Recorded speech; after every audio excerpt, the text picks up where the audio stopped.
Proljeće je pred vratima, a mi povrtlari već u glavi imamo toliko planova i samo čekamo da krenemo sa radom. Da bi u pravo vrijeme imali biljke spremne za naše povrtnjake, potrebno je pravilno i na vrijeme posijati sjemena naših biljaka. A sada se nameće pitanje koje je to pravo vrijeme za pripremu rasada i koji je najbolji način da se dobije kvalitetna biljka. Upravo u narednim minutama ćemo govoriti o toj temi, adekvatnom sjemenu, uslovima u kojem će najbolje proklijati, vremenskim odrednicama i svemu što vas, vjerujem, zanima vezano za pripremu vašeg vlastitog rasada za vrt.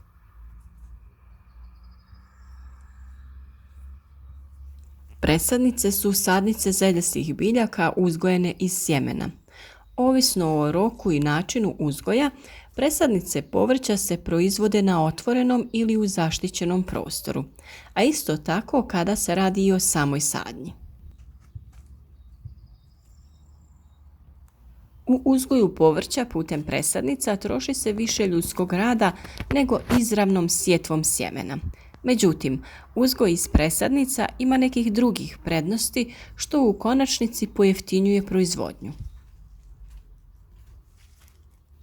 U uzgoju presadnica veća je iskoristivog samog sjemena zbog povoljnih uvjeta klijanja i nicanja biljaka, što nam posebno znači ukoliko koristimo skuplje, to jest ono hibridno sjeme. Uzgoj povrća iz presadnica omogućuje raniju proizvodnju na otvorenom, a time i bolju godišnju izmjenu kultura i bolje iskorištenje proizvodne površine. Još jedna prednost je to što prilikom sadnje također imate priliku da odaberete bolje i ujednačene biljke, a one slabije da odvojite. Zbog toga usjevi povrća iz presadnica imaju ujednačeniji rast i dospijevanje u tehnološku zrelost te daju veće prinose. Na otvorenom se uzgajaju presadnice golog korijena, a to su presadnice koje se čupaju iz tla bez zemlje i sade na predviđena mjesta, naravno kada to vremenske prilike dozvoljavaju. Za uzgoj presadnica povrća nepovoljna su teška tla zbog većeg sadržaja glinenih čestica, jer imaju lošiji vodozračni režim te lako formiraju pokoricu, što otežava nicanje same biljke. Struktura tla, dreniranost i opskrbljenost biljnim hranjivima uz osigurano navodnjavanje bitni su čimbenici proizvodnje kvalitetnih presadnica. Presadnice golog korijena se mogu uzgajati i u zaštićenom prostoru na isti način, a kada to vremenske prilike na otvorenom onemogućavaju. Zbog povoljnih uvjeta uzgoja, gubici sjemena i biljaka znatno su manji nego kod uzgoja presadnica na otvorenom. Za razliku od presadnica golog korijena, imamo sve popularniji uzgoj presadnica sa grudom supstrata, koje se uzgajaju u odvojenim odjeljcima u supstratu različitog oblika i volumena. Racionalizacija rada u svim fazama proizvodnje presadnica temeljni je razlog uzgoja presadnica sa korijenom u supstratu. Uz znatno smanjenje utroška rada zbog jednakog razmaka između biljaka postiže se veća ujednačenost uzgojenih presadnica, kao i usjeva nakon sadnje jer nema čupanja presadnica. Presadnice na ovaj način već imaju formiran korijen i lakše nastavljaju sa razvojem nego čupane presadnice koje prilikom presađivanja doživljavaju svojevrstan šok i usporavaju sa razvojem dok se ne prilagode novim uslovima, a nerijetko i propadaju iz raznih razloga i potrebno ih je nadomjestiti. Ove presadnice se presađuju sa zemljom i lako se uz pravilno i pravovremeno zalijevanje i prihranjivanje naravno adaptiraju. Sve to omogućava veći prinos, a zbog bržeg ukorijenjavanja u posađeno tlo omogućava se i ranija berba.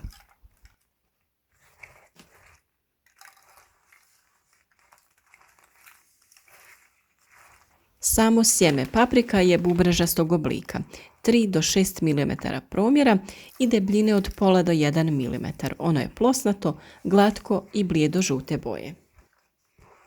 U jednom plodu paprike može biti od 70 do 600 sjemenki, zavisno od sorte, a u jednom gramu ima oko 160 sjemenki. To je dobro za znati radi orijentacije prilikom kupovine sjemena na grame, radi lakšeg planiranja količine presadnica koje planirate uzgojiti. Minimalna temperatura za klijanje sjemena paprike je 11 stepeni, ali za normalno klijanje potrebna je temperatura iznad 14. Najbrže klijanje ostvariti ćete ukoliko održavate temperaturu od 20 do 30 stepeni. Idealno bi bilo konstantnih 25 stepeni, ali je to rijetko izvedivo u uvjetima malih proizvođača koji rade za vlastite potrebe. Klijanje u ovim uslovima trebalo bi da se odradi u roku od 8 dana, a pri nižim temperaturama radi se o nekih 20 dana.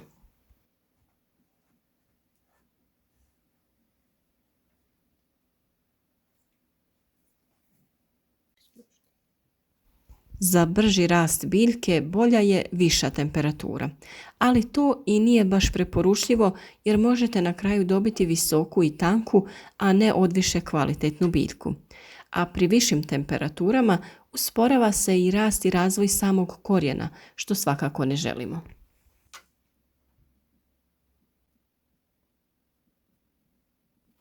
Idealni uslovi za uzgoj jedne temeljite sadnice paprika uz adekvatnu vlažnost i prihranu bili bi od 20 do 25 stepeni. Ukoliko želite da usporite rast da vam rasad ne preraste, onda je potrebno održavati temperaturu na 18 stepeni.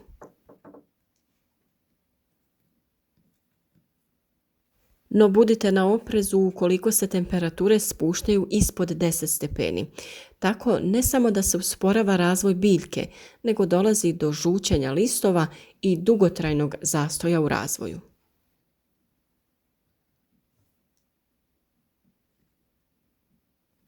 Biljke koje se uzgajaju iz sjemena presađuju se, to jest pikiraju u veće posude, nakon što dostignu 4 prava lista.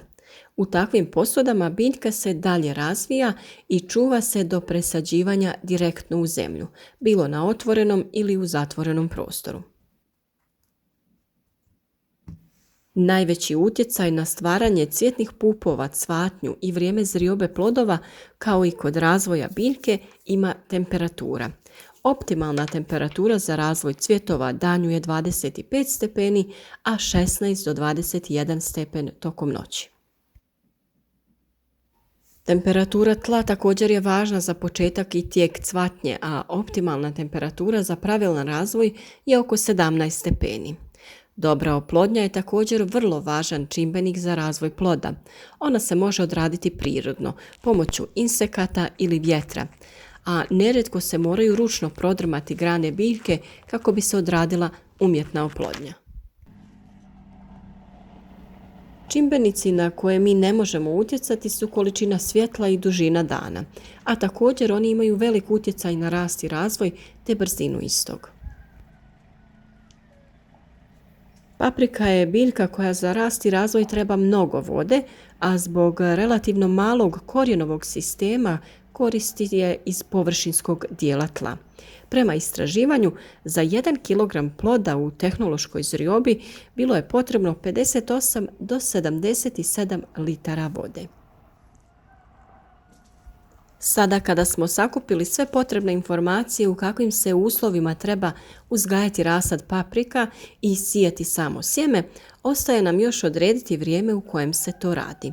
Prema preporučenim temperaturama za klijanje i rast same biljke, morate i vi da procijenite da li ste u mogućnosti sjemenu osigurati prave uslove za razvoj. Znači, ukoliko imate grijani plastenik i želite uzgojiti rasad za ranu proizvodnju povrća, onda je sredina januara pravo vrijeme za sijanje, ali naravno uz sve već spomenute uslove, kako svjetla koje ćete vjerovatno morati vještački da osigurate, to jest pomoću lampi, tako i odgovarajuće temperature. Tada će vaš rasad biti spreman za sadnju u plastenik već u 3. mjesecu. Naravno, i taj plastenik će morati biti opremljen određenom vrstom grijanja, lampama i po mogućnosti agril folijom. Agril će vam dati mogućnost da unutar velikog plastenika osigurate manje tunele iznad redova sa biljkama, te na taj način lakše zagrijete i održavate željenu temperaturu koja je ovim biljkama potrebna. Ukoliko nemate plastenik koji se grije, tada je optimalno vrijeme sijanja sredinom februara. Sjemenkama također morate osigurati već pomenute uslove, da bi imali sadnice u ono pravo vrijeme, to jest da bi svoje biljke u plastenik sadili već u aprilu. A kada govorimo o rasadu koji ćete saditi vani, februar je također pogodan mjesec za sijanje, a visinom temperature kontrolirajte rast vaše biljke sve dok se uslovi ne pokažu pogodni za sadnju na otvorenom. Ukoliko se odlučite na vlastiti uzgoj biljaka, nadamo se da su vam ove informacije i savjeti bili od pomoći i naravno napominjemo kao i uvijek da smo tu za sva moguća pitanja, slobodno nam pišite u komentarima i mi ćemo se potruditi da odgovorimo u što kraćem roku. Svakako je bolje da u ovo današnje vrijeme kada ne znamo šta kupujemo u trgovinama, probate sami uzgojiti vlastite biljke i na kraju krajeva da znate šta ste toj biljci dali i kakve plodove konzumirate. Pored svega ovoga što smo vam ispričali, u videu imate prikazane sve faze uzgoja paprika, sijanje samog sjemena, presađivanje, to jest pikiranje mladih biljaka u kontejnere, te samu sadnju u plastenik. Vidite kako bi to sve trebalo da izgleda. A prikazan vam je i način ručnog oprašivanja cvjetova paprika laganim drmanjem stabljike koje nikako nije od viška, jer bolje je biti siguran da su svi procesi pravovremeno odrađeni i da će vaš trud oko uzgoja biti nagrađen. Naravno, na našem kanalu imate još raznih videa vezanih za uzgoj raznog povrća, pa razgledajte i potražite nešto što bi vam moglo pomoći. A ukoliko već niste, zapratite naš kanal, a pored tipke subscribe imate i malo zvonce. Ako kliknete na njega, dobivati ćete obavijesti o svakom novom videu. Sezona samo što nije krenula, a mi za vas pripremamo mnoštvo novih videa, savjeta i praktičnog rada u voćnjaku i povrtnjaku. I naravno za kraj svima vam želimo sretan i uspješan rad, a pogotovo onima koji su novi i žele da sami uzgajaju vlastito povrće. Lijep pozdrav svima!